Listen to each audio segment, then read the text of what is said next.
ताज्या बातम्यांसाठी महान करेला सबस्क्राइब करा आणि बेल आयकॉनला क्लिक करा। विशाल पाटील यांच्यावर उमेदवारी मागे घेण्यासाठी दबाव, पक्षाचा निलंबनाचा इशारा। सूत्राची माहिती। विशाल पाटील यांनी सांगली लोकसभा मतदारसंघात पक्ष आणि महाविकास आघाडीच्या विरोधात बंड करून अपक्ष उमेदवारी अर्ज दाखल केला आहे। त्यांना उमेदवारी मागे घेण्यासाठी दबाव टाकत असल्याची सूत्रांकडून माहिती मिळाली आहे।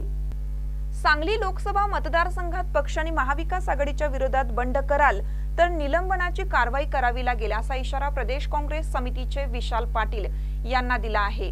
विशाल पाटील उभारल्यास चंद्रहार पाटील यांना अत्यंत कमी मते मिळण्याच्या शक्यतेने विशाल पाटील यांच्या माघारीसाठी उद्धव ठाकरे यांच्याकडून काँग्रेसवर प्रचंड दबाव टाकला जात असल्याची सूत्रांनी माहिती दिली आहे। महानकर न्यूजसाठी आदी माने, मिरज।